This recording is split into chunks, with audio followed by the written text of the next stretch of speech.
Hello, everybody, and welcome back to the Geek Authority show, where we interview very different types of people of all different makes, models, and industry types, not only in this industry, but toy collecting and conventioning, and in this case, theater, live theater. And here we have Mr. Zombie Joe of Zombie Joe's Underground Theater. Welcome. Oh, wait, I think you're... Thank you, Lorenzo. Good to be here with you and the Geek Authority. What an honor and privilege. So excited. Absolutely. I'm talking to a lot of very creative people, original people, and let me tell you, Zombie is one of the most original producers there is in black box theater. And let me tell you, hey, who you calling black box theater? well, you're not, you can afford your shows, you can enjoy them over and over, and you're guaranteed something new, original, and fresh. Generally on the scary side, but I have never seen a producer do. I thought I've seen every version of Shakespeare. This guy does periodically Shakespeare productions that'll just blow your mind away. Just when you think you've seen it all, this guy, they're so much fun and they're so memorable and so on and so forth. So tell us, how has your theater been around and how did it come to be? So we've been around since our first show was in August of 1992, so 28 years ago. Wow! And I know I'm now a middle-aged man.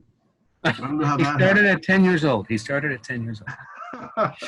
You're a sweetheart. You're a sweetheart, Lorenzo. And it was in Northridge. Our first productions were in Northridge, and basically I was like, it's a long dumb story, but basically I dropped out. I was at UC Irvine, and I dropped out of school to Theater major? Were you a theater major? Yeah, I was a theater major, and I was actually building sets and pretty involved in the program. See, at UC Irvine, the undergrad program is they're sort of servants to their famous graduate program. So I was in the undergrad program, and I started kind of having all these wild ideas for wild theater with everything I was learning. We were studying, Dostoevsky and Lermontov and Turgenev and the Russian masters, including the modern masters, so I was learning a lot of theater, a lot of literature, but also building sets, and actively involved in putting shows together and stuff. So I just kind of had some wild ideas. So I pulled out of school my last year and I sold it. By the way, I don't recommend anybody ever do this, but I sold everything I had and put some money down on a space in Northridge, and I built out a space. And How long were you there? How long were you there at Northridge? We were in Northridge, our first space, for like 13 months, I think. Okay. And then from there, actually started, the next underground was up in Oakland, right on the corner of Berkeley, Oakland, and Emeryville on San Pablo, 55th and San Pablo. We kind of started a space, but we only ended up doing like rock concerts there. We weren't really quite set up to do plays, because a lot of the talent would come in from San Francisco. And anyway, it was cool. We did a couple cool shows. And then we moved to Reseda, back here to the Valley. And that's when things really kind of started to take off with our style that was like in 97, we were in Reseda. And by 2000, we had been sequestered into the NoHo Arts District, where is that where you are now? And that's where we are now at 4850 Lancashire. So our current location, that's when things really started. Our storefront theater, all the other theaters were sort of back alley, sort of where, small car garages that we would convert into real underground theater. So now we're a storefront space on Lancashire for the last 20 years. Yeah. Wow, and that's where I first saw your first shows. So on Lancashire Boulevard, it's the home I've ever known. But yeah, it's a great little space. They have a great lobby when you walk in. There's a lot of memorabilia. There's a lot of history of the shows, and like I said, the range of productions is amazing. So let's start with how how do you go about choosing the material you do? I know you have, I know you have special, I don't know what you call them, times of the year where you do the Astroglide and you do Mm-hmm. the Urban Death, and then you have that 60-second, what is that, the 60, Oh, the 50-hour drive-by theater 50, festival. yes, I mean, so Yeah. tell us about that. Well, the 50-hour drive-by theater festival, basically the writing, directing, and performing. The show goes up 50 hours from the first pen stroke, exactly 50 hours from the first pen stroke. The Wow. writers write through the night, the directors and the directors and the actors come in the next day. Everything's been chosen by lottery and chance. It's an exciting, so we're actually we're embarking on our 20th annual next year. So we do the 50-hour drive-by theater festival.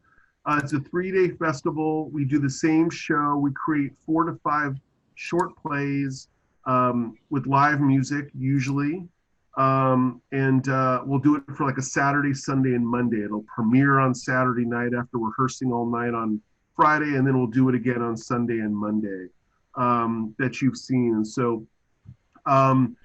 That's our only long-standing. It's the last of our long-standing traditional productions that we do annually every year. We'll kick the year off with it, or there might be a show that opens before it, like a show if we A open pre-show. earlier. But it'll usually happen. It now usually happens the last weekend in January. So is when the drive-by happens. And there's the man himself in front of his theater. Yeah. Oh, that's a cool photo from the LA Times. That LA Times article. Yeah, and yes, and he did do take theater in college, and he did some acting, and I tell you, one of his performances that I will never forget, Christmas Carol. Do you remember that? Oh, is that great? It was amazing. You were amazing. You were hysterical. Uh, You were hysterical. And this is a Sebastian candid was one. amazing in that, and Denise directed it too. Not only she directed it, but she played all 3 ghosts: Ghost of Christmas Past, Ghost of Christmas Past, Present, and Future. And She played future. all 3 of them. I played Marley as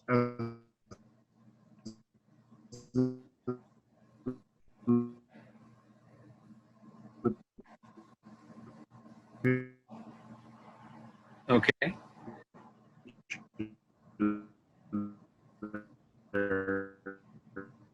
so someone like Sebastian, who knows, is like, we'll see about bringing that back. Right now, everything is of course on hold, except for virtual theater experiences and stuff. So, it makes it difficult to sort of plan, even coming into haunt season. We're entering haunt season pretty soon and stuff, and so there's a lot of controversy around that about what's this year's haunt season going to look like, and stuff like that. So Wow. Very cool. So what about picking material, the new original stuff? Is that based on your company of actors and performers and writers? yeah, absolutely. Did you write something? You want to do it? I, I'm start writing that. That's how it goes. That's how it goes. Literally, it's like So somebody's watching who's a writer, but you want to give them a little directive here because you kind of have a very specific theme for your productions. You don't do children's shows. right. And so Lorenzo, I'd like to think. So our main base of productions are horror and suspense based, regular sit down shows, and also we do immersive experiences as well. But we really truly do, I feel, a variety of all kinds of plays. They're usually a little more cutting edge than another theater may consider producing, and so we end up doing them.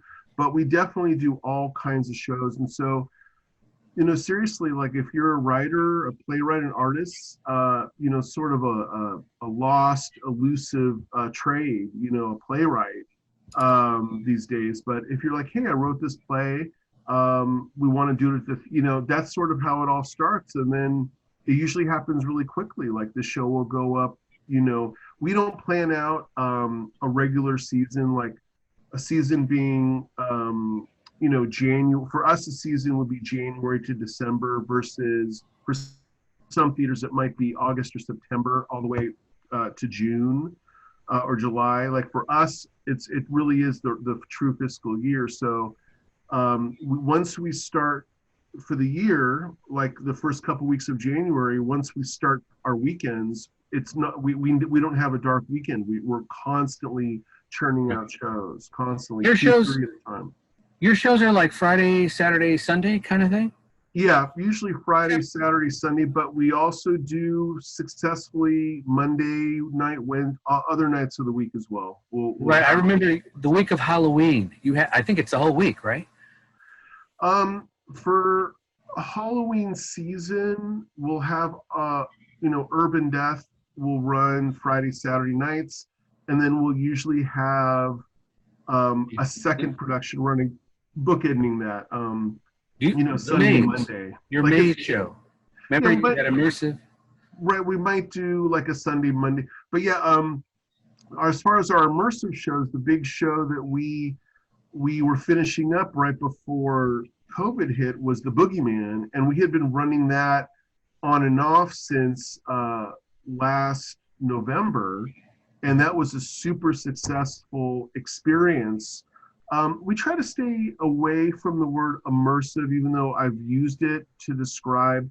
But they are, some of them are immersive experiences, Well, but even more than immersive has a very mixed definition to it. So we really try to call our shows experiences because experiences. yeah, So what because is the boogeyman experience? What is the boogeyman experience? basically you're blindfolded and you come in and it's a blindfolded experience where it's full hands-on, it's full contact, and we take you through your nighttime fears and resolutions, and we're performing all around you, underneath you, above you.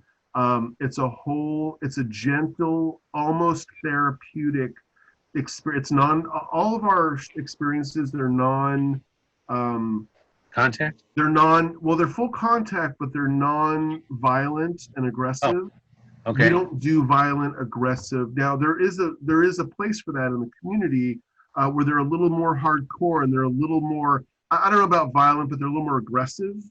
Right. For us, our experiences are almost therapeutic. Like, the first thing we try to gain your trust right away. If you're blindfolded and you're trusting us with your life, we really try to earn your trust, but at the same time, plant the seed for a thrilling experience and allow we really try to partner with your imagination.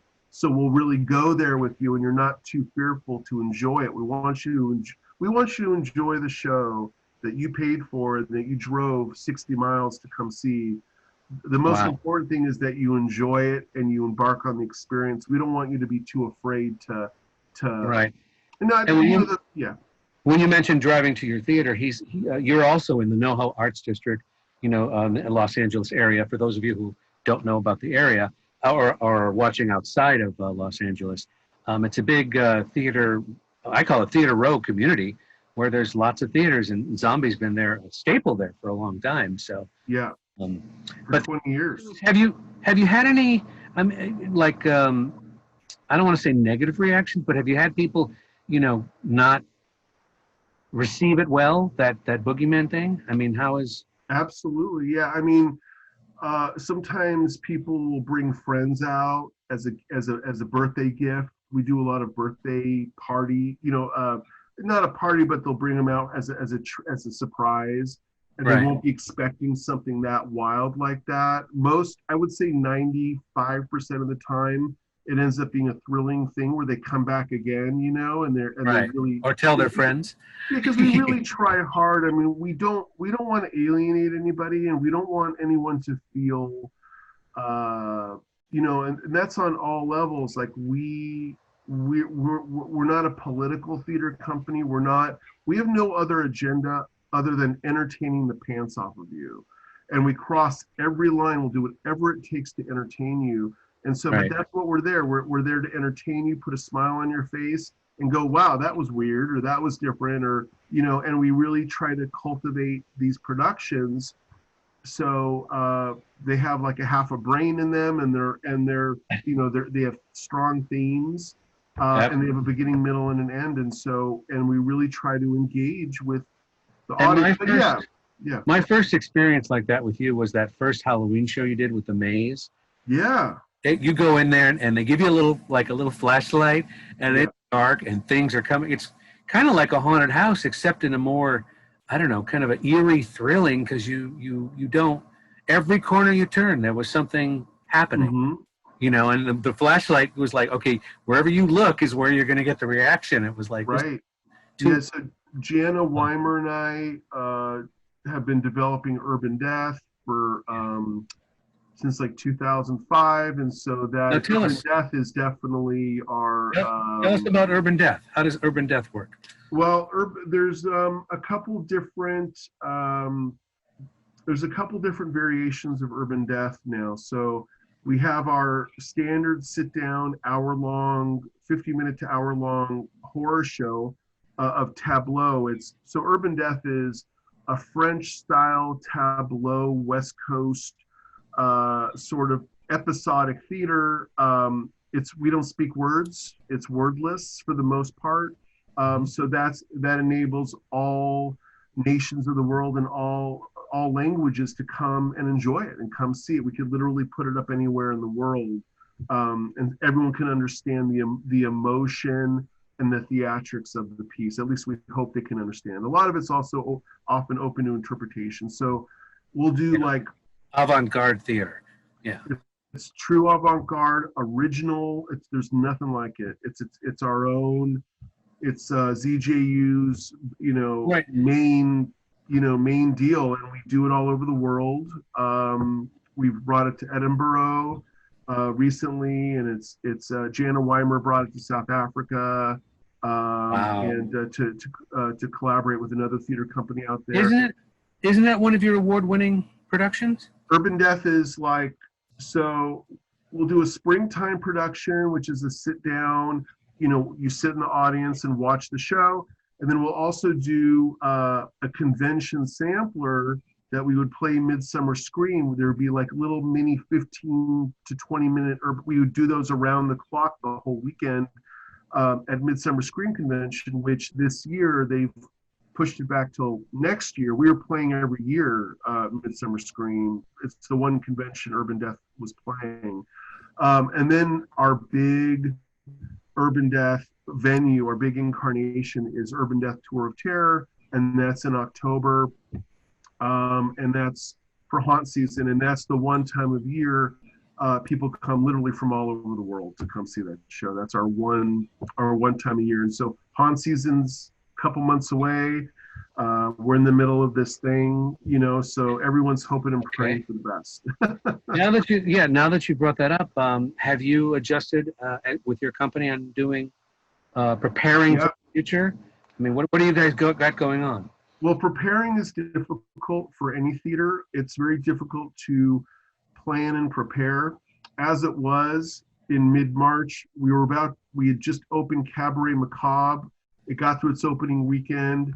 And then Vanessa Kate had her show, and then we had to pull everything by governor and mayor's order. And so we at least got opening weekend of Cabaret Macabre, so we're hoping that'll come back once we can come back safely. But also Urban Death, we had been in rehearsals for a new Urban Death, and that was about to open the following weekend. And so that was temporarily shelved. It's now month 4. So it's very, as I'm sure, it's very hard for any of us, not only in theater, but in all small business it's very difficult to plan day to day. That being said, we did get through an 18-night marathon of Astroglide. It was a streaming with live music with Kevin Van Cott and monologues. I saw 3 monologues. They're short, 10-minute or under monologues. It was literally a 12, 10 to 13-minute each night, starting right at 8:30. What we've discovered, these with our Zoom,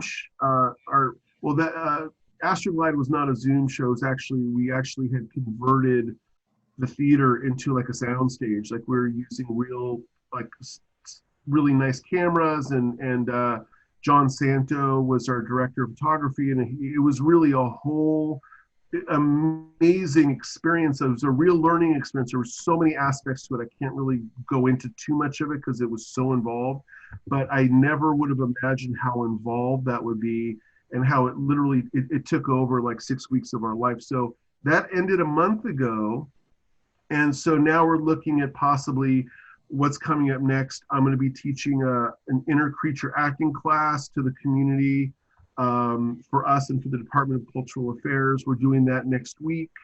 But I'm sure by the time this show airs, it will have been over. But and then we're in the talks for a couple other projects. But as it's very difficult to plan anything because you'll have, the last thing I want to do is plan another project and then have to shelf it, because Right. that's not us, and that's not what we do.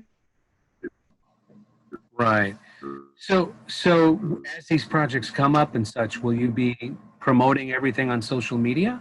So we have to be very definitely. The time probably wouldn't be like the same standard 3 weeks of promoting beforehand. Astroglide we actually did, because that was a huge project for us with 30 plus people involved. So we actually did formal press releases and postings starting a couple weeks before.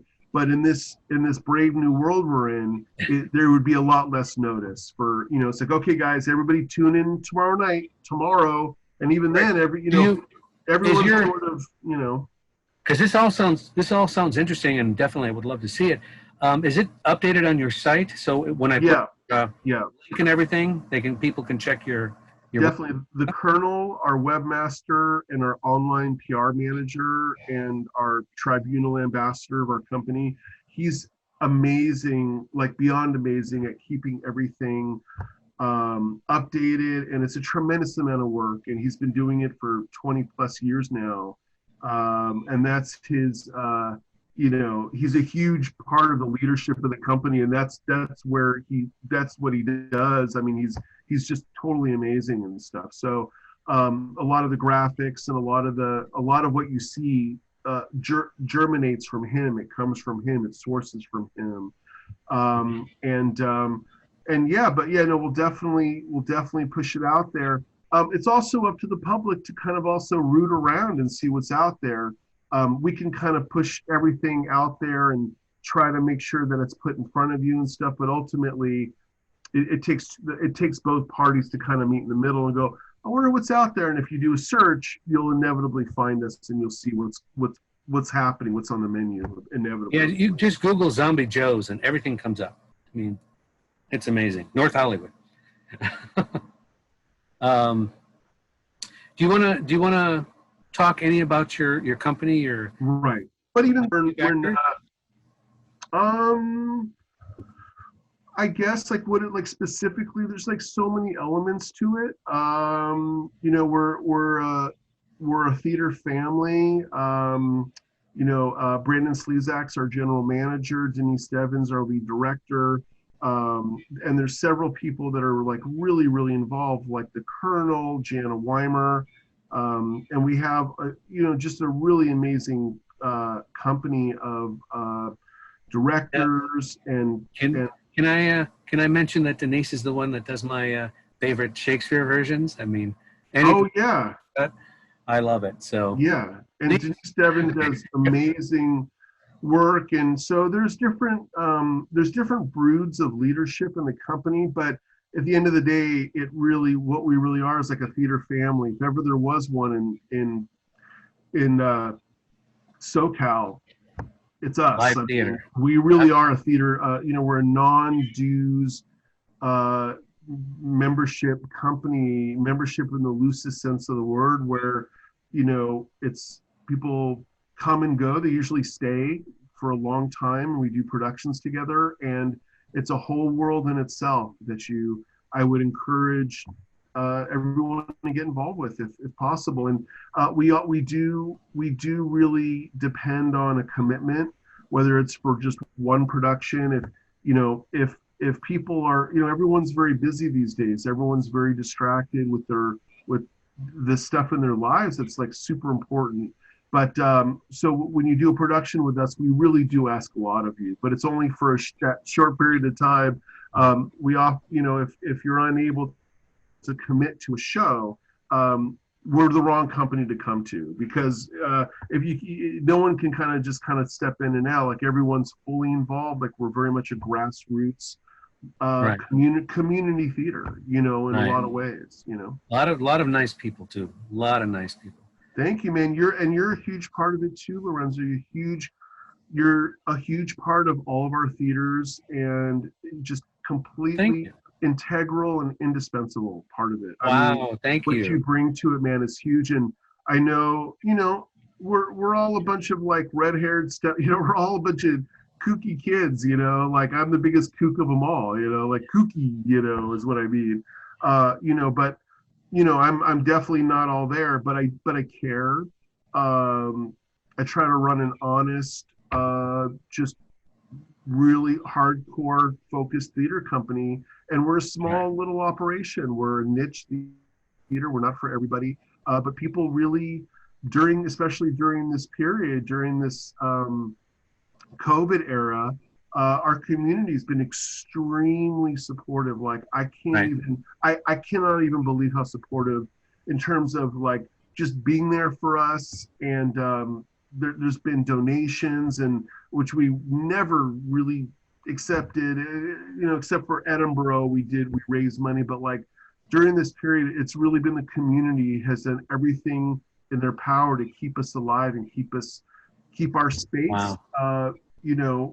keep our space happening. So when we come back safely, we can do production safely. I mean, Absolutely. And you've got the unique stamp of producing such original, fresh, funny projects. And some have music, some don't, some are cultured, some have a little bit of nudity, which is rare these days. And yeah. it's Well, it's even rarer. I mean, we're about what's exciting and scary and wonderful and terrifying is, what's this all going to look like when we come back? Because exactly. we were. I think once the vaccine is out, I think things will start moving toward normality. Exactly. I think that's we got to all kind of hang in there until then. And if you're an artist, it's a very we're encouraged to be creative and think outside the box and try to find new ways and new ideas to create. Therein lies the challenge for the mind of the working blue collar. I'm so used to being so hands-on. It's like, okay, now everything is over the screen here, while we can all stay safe, right? And so even with you, like, having this really birthed and launched your channel in a lot of ways on absolutely. It's amazing. It's amazing. Among other It's things. an amazing time, but it's also, as far as our mind. I'm sorry. We're adapting. We're just adapting. We're adapting, and it's not instant. It takes, for me, I'm a little bit of an old dog, and it takes time to, like, I never thought I would even do Astroglide streaming live from our theater. I never thought I would do something like that, but we did it, and it was like, it opened up all these new doors for us. But at the end of the day, we really are a live, close contact, right in front of you kind of theater, and that's where we have thrived in the past. So wow, the future is is exciting. And thank you. Bravo. That's any final words to the people out there watching on what you I mean, I love theater. I miss it so much. So I miss it too, Lorenzo. I would say, if I were to offer anything, because I don't know anything. I know nothing. that's not true, folks. Everything. You wouldn't have been around for 20 years if you didn't know what you were doing. Trust me. Everything's been like started with the reset button, and each day is a new day. But I would encourage myself, as much as everybody viewing this, and for all of us, to just kind of hang in there. Everybody take a deep breath and let's hang in there. We got to stay safe, because we have to stay healthy, because without that, we really have nothing, without staying Absolutely. healthy. And whatever that takes. And as we've discovered, staying healthy means something different to everybody in this town. And nobody wants to be told their business on how to do that, So and that's part of what living in LA and what the numbers are looking like. You know, everyone's doing their own thing, and so we have to respect that and stay Wear a healthy. mask.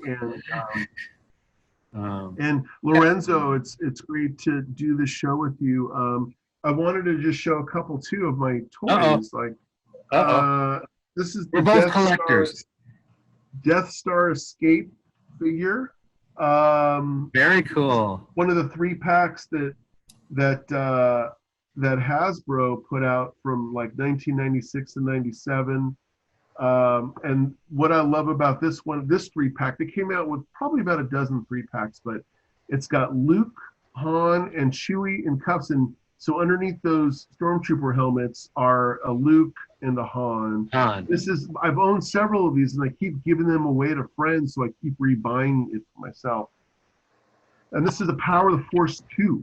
Power of the Force 2. And then also, I wanted to show you my friend Chris Jones gave me a Boba Fett holiday special from a special holiday special Boba Fett with different colors. And wow, which is interesting.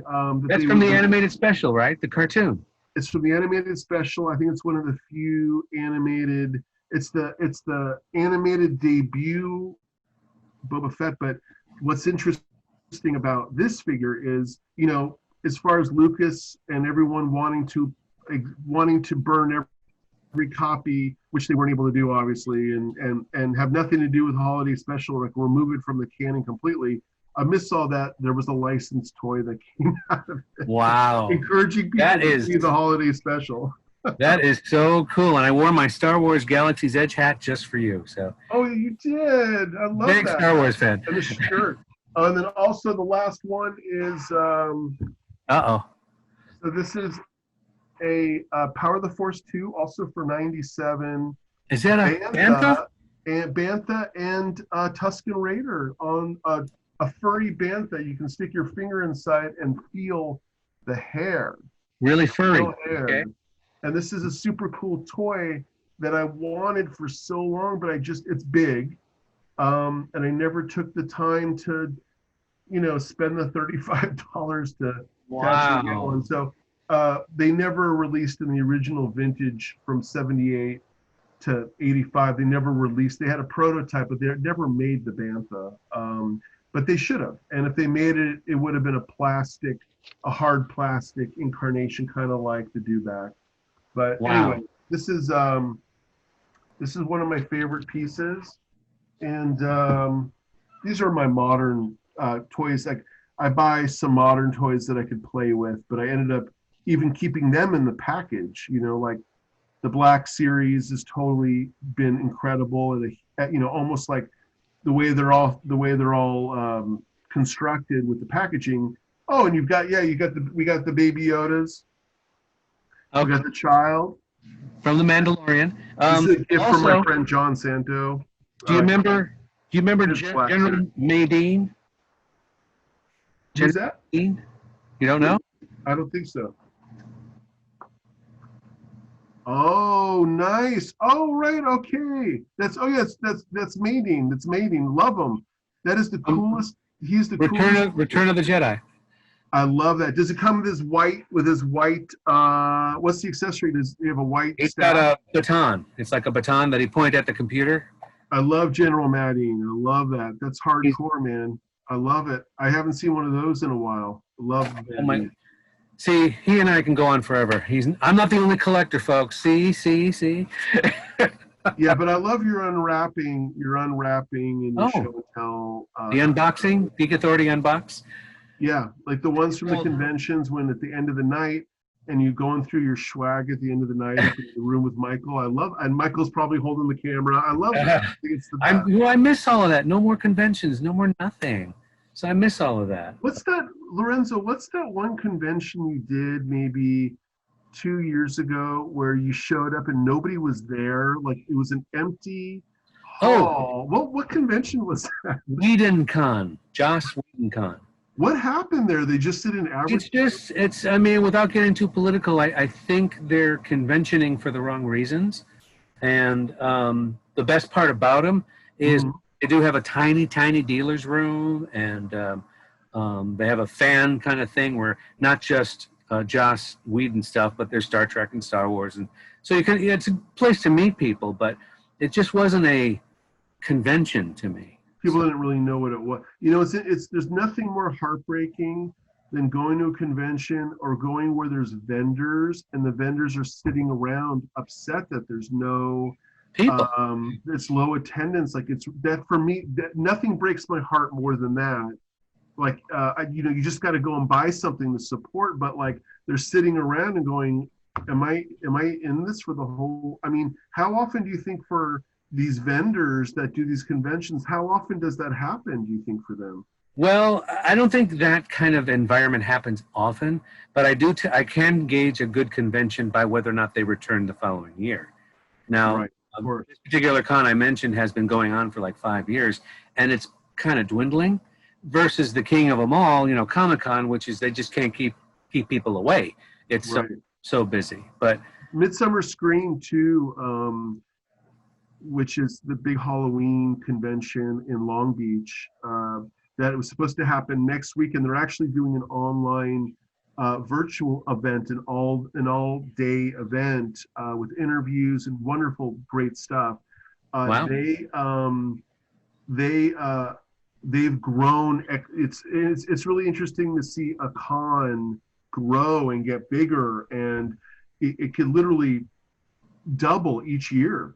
right. It's amazing just to see something like that happen. But what we don't see that often is when one dwindles down in popularity, because there's probably the point of no return, right? Once that starts happening. Well, that point happens when it's like, okay, we invest in the hotel, we invest in this, mainly the staff is volunteers, so that's not an issue.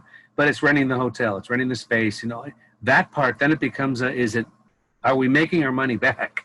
Right. Breaking even. So More than that, like even like Monster Palooza, and it's got to be worth it for these poor vendors. I mean, it's so much work, it's so much time. It's the booths are expensive, and very like if ever, I've only once or twice been in a convention where the vendors were just sitting around wondering like, what am I doing here? Like, and I definitely won't be back. And it's I just feel terrible. I'm like, God, that's a lot of work.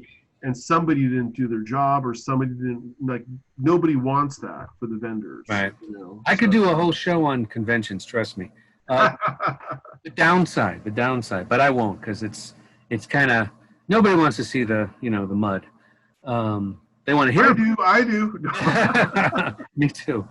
Anyway, listen, Zombie Joe's Underground Theater. Thank you so much for doing this. I really appreciate it.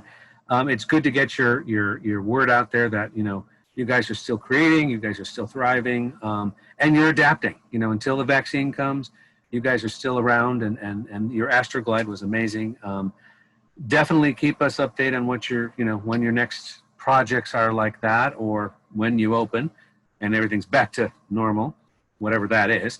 But Yeah. you guys have a great company. You do a great job. You're so nice. You're so warm. You're so wonderful. You're just a lovable little. I can't. I've never had a bad experience at your theater. Others I have, but not yours. So it's just amazing what you guys do. But again, Yeah, and Lorenzo too, when you and Michael come, like, I love you guys. When you guys come, you stick around afterwards, you talk to everybody, you make everyone feel important and creative and vital, and you bring so much to the community. Like, I just need to mention this because it's rare. It's rare and it's wonderful, and it's also an example on how to do it, too. So you guys just don't breeze in and out. You stick around. You give your feedback, but with love and with care, and you guys are totally a part of the solution. And for Thank all you. of LA live, live theater, like, you guys support so much. You support small theater. You go to the larger shows, the Disney shows, the cons. You guys are, I can't believe how many places. It's almost like there's three of you in three places at once. And Michael, and you guys you have different opinions on things, but but it's just always a joy when you're around. I wish you were around more. I wish you were around more, honestly. But I think every theater Thank you. probably wishes that. Well, thank you so much. Thank you so much. So, folks, Zombie's information, I'm going to put it below here, down below the video. You can click over, check out his website, check out what they've done. They've got some pages of some of the postcards for the different shows, and they range from the horror, the Halloween, the Shakespeare, the Astroglide, all kinds of stuff you can check out there. Also, please, please, please, as you know, push the button up there. That's for subscriptions.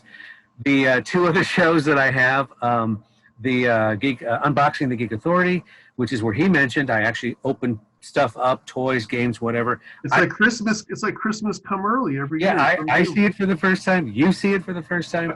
And then also my the Geek Authority's Mysterious Chamber of Collectibles, where I open up my little cabinet and show you nerdy things that I collect. And I love doing that as well. I'm a nerd, I'll admit it. I'm a geek, whatever. Hey, nerd. Are you a nerd? Join the club. I'm out of it. Anyway, thanks anyway for watching. Hope to see you next time. And thank you again, Zombie. You rock, you roll, and Oh, people like you that help the community be a better place. So thank you.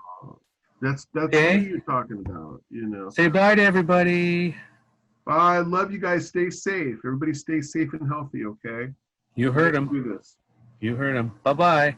Bye-bye.